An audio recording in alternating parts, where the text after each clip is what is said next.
Hello, good evening दोस्तों। मैं अखिलेश एक बार फिर आपसे अपने चैनल में जुड़ता हूं। दोस्तों आज हम लोग डिस्कशन करेंगे भारत शासन अधिनियम 1861 के बारे में। पिछले लेक्चर में मैंने भारत शासन अधिनियम 1858 बताया था। उसके दो तीन महत्वपूर्ण कुछ बिंदु थे जिनको मैं फिर से रिवीजन करा देता हूं। 1858 चार्टर एक्ट द्वारा सबसे महत्वपूर्ण जो बदलाव हुआ, ईस्ट इंडिया कंपनी का प्रशासन भारत में खत्म हुआ और जो प्रशासन चलाया जाने लगा वो किसके, ब्रिटिश संसद के द्वारा, यानी वहां की महारानी विक्टोरिया के द्वारा डायरेक्ट प्रशासन चलाने जाने लगा। उसके बाद एक सबसे महत्वपूर्ण और बदलाव जो हुआ, भारत में भारत सचिव पद का एक नए पद का सृजन हुआ जिसका नाम था भारत सचिव। उसकी सहायता के लिए 15 सदस्यीय परिषद का गठन हुआ। ये तो हुई 1858 की चार्टर एक्ट के बारे में। अब बात करते हैं इस चार्टर एक्ट के बारे में। 1861 की चार्टर एक्ट द्वारा क्या क्या बदला। इस अधिनियम के तहत वायसराय गैर सरकारी भारतीयों को, कुछ भारतीयों को गैर सरकारी सदस्यों के रूप में मनोनीत कर सकता है। सीधी सी बात, इस अधिनियम के द्वारा वायसराय कुछ भारतीयों को गैर सरकारी सदस्यों के रूप में मनोनीत कर सकता है। अपनी परिषद में, जो परिषद थी उसमें मनोनीत कर सकता है। किस रूप में, गैर सरकारी सदस्यों के रूप में।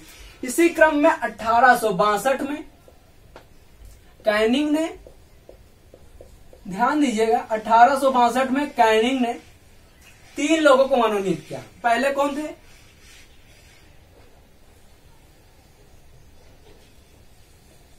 बनारस के राजा,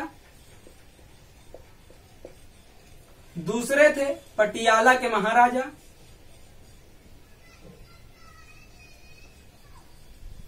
पटियाला के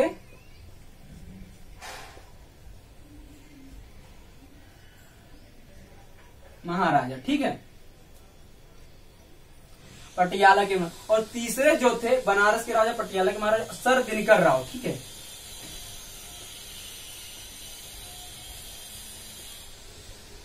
दिनकर राव, इन 3 लोगों को 1861 चार्टर एक्ट के द्वारा 1862 में लॉर्ड कैनिंग क्या करते हैं, बनारस के राजा, पटियाला के महाराजा और सर दिनकर राव को, इन 3 लोगों को अपनी विधायी परिषद में, अपनी विधान परिषद में शामिल कर लेते। कैसे, गैर सरकारी सदस्यों के रूप में। तो 1800 चार्टर एक्ट के द्वारा क्या हुआ, इस अधिनियम के द्वारा कुछ भारतीयों को गैर सरकारी सदस्यों के रूप में मनोनीत किया जाता है। उनमें से सर्वप्रथम 3 लोगों को मनोनीत किया गया, किसके द्वारा, लॉर्ड कैनिंग द्वारा। 1862 में बनारस के राजा थे, पटियाला के महाराजा सर दिनकर राव थे। अब पूछा गया अगर क्वेश्चन 1800 किस चार्टर एक्ट के द्वारा अब बनारस के राजा, पटियाला के महाराजा और सर दिनकर राव को गैर सरकारी सदस्यों के रूप में मनोनीत किया गया, तो किस चार्टर एक्ट के द्वारा, 1861 के चार्टर एक्ट के द्वारा, ठीक है। यह था पहला बदलाव। उसी के बाद क्रम में देखते हैं तो दूसरा बदलाव क्या था। इस विधायी अधिनियम के द्वारा, इस विधायी अधिनियम के द्वारा जो विधायी विकास नीति थी, कौन सी नीति, विधायी विकास नीति, ठीक है। विधायी विकास नीति के कारण क्या होता, 1937 में तो भारत के प्रांत थे, 1937 में भारत के प्रांत को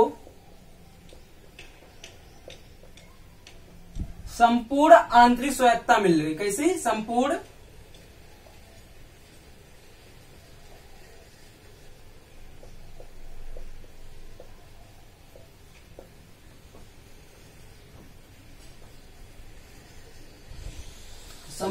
आंतरिक स्वायत्तता मिली। इस विधायी अधिनियम के द्वारा विधायी विकास नीति के कारण, विधायी विकास नीति के कारण 1937 में भारत के प्रांतों को संपूर्ण आंतरिक स्वायत्तता मिल गई। अब संपूर्ण आंतरिक स्वायत्तता 1937 में किस अधिनियम के द्वारा मिली, ये क्वेश्चन बनेगा तो 1861। ऐसा ही क्वेश्चन बनेगा। आपको जानना क्यों जरूरी है, क्योंकि आप जब कभी किसी एग्जाम में बैठेंगे तो चार्टर एक्ट से 1-2 एग्जाम में क्वेश्चन जरूर आते हैं, ठीक है, इसलिए। उसके बाद इसका जो तीसरा महत्वपूर्ण बदलाव क्या था, वो जो वायसराय था वो अध्यादेश जारी कर सकता था। वायसराय क्या था, अध्यादेश जारी कर सकता था।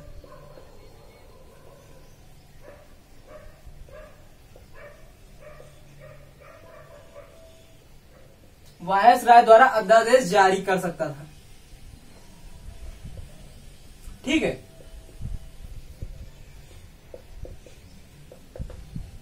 जो वायसराय अध्यादेश जारी कर सकते, देखो अभी हमारे जो कॉन्स्टिट्यूशन में क्या इसी के द्वारा लिया गया था।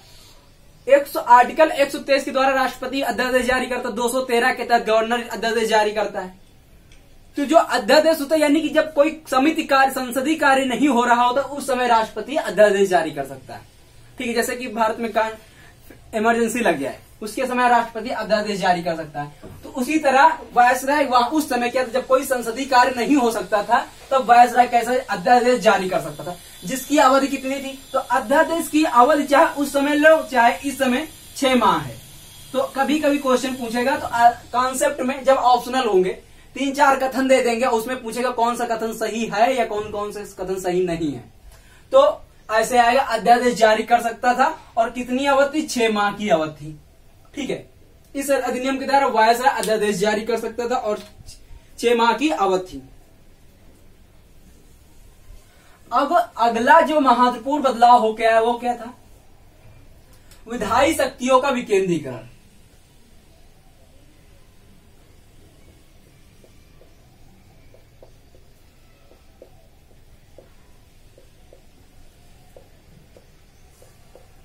विधायी शक्तियों का विकेंद्रीकरण, ठीक है।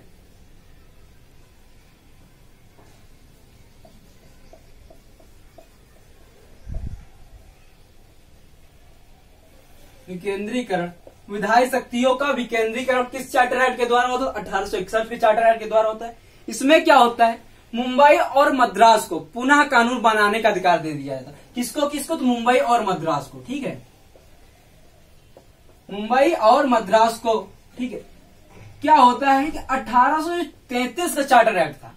1833 के चार्टर एक्ट द्वारा मुंबई और मद्रास से यह अधिकार छीन लिया जाता है, लेकिन पुनः उन्हें 1861 के चार्टर एक्ट के द्वारा मुंबई और मद्रास को कानून बनाने का अधिकार दे दिया जाता है। वहीं पर बंगाल में 1862 में, ठीक है,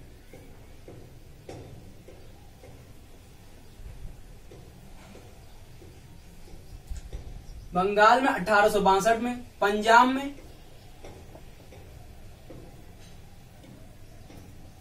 1897 में, बंगाल पंजाब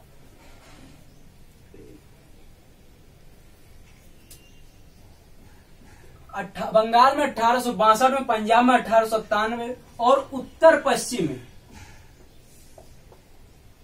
जो उत्तर पश्चिम के प्रांत थे उसमें 1866 में विधान परिषद का गठन किया गया। तो बंगाल में कब किया गया, इसी चार्टर एक्ट 1862 में, पंजाब में 1897 में और उत्तर पश्चिम प्रांत में 1866 में क्या किया गया, विधान परिषद का गठन किया गया। ये एक महत्वपूर्ण बदलाव हुआ।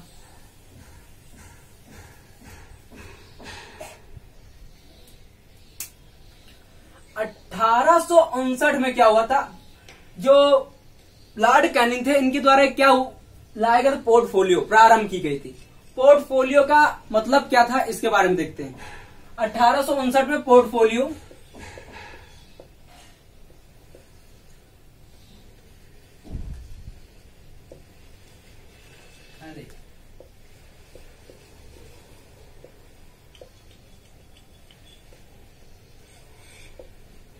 पोर्टफोलियो सिस्टम प्रारंभ किया गया था। ठीक, किसके द्वारा, कैनिंग द्वारा। ठीक है,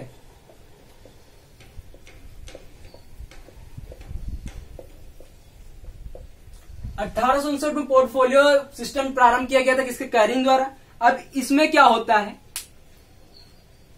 वायसराय के द्वारा एक सदस्य को या अधिक सदस्य को सरकारी कार्य के लिए सरकारी अधीन के लिए नियुक्त कर सकते हैं और उसको इतना अधिकार होता है कि उसका जिस विभाग में नियुक्त होगा उस विभाग में उसको अंतिम आदेश पारित करने का अनुमति दे सकता है।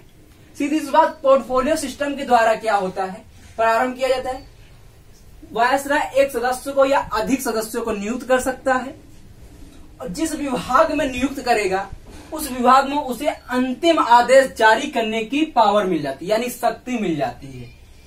तो पोर्टफोलियो सिस्टम किसके द्वारा शुरू किया गया तो लॉर्ड कैनिंग द्वारा 1859 में। ठीक है, तो यह हुआ पूरा डिटेल। अब बात होती है 1861 की चार्टर एक्ट कंप्लीट होता है। अब आपको मैं अगले क्रम में बताऊंगा 1850 में भारतीय राष्ट्रीय कांग्रेस कैसे स्टैब्लिश हुई, क्या क्या कारण थे, किसने स्टैब्लिश किया, इसका मुखिया कौन था। तो आई होप दोस्तों ये चार्टर एक्ट आपको समझ में होगा आसानी से। अगर अच्छा लग रहा है तो प्लीज चैनल को शेयर करें, लाइक करें, सब्सक्राइब करें हमारे चैनल को और खूब सारा शेयर करें। थैंक यू दोस्तों, बाय, गुड नाइट, जय हिंद दोस्तों, बाय बाय।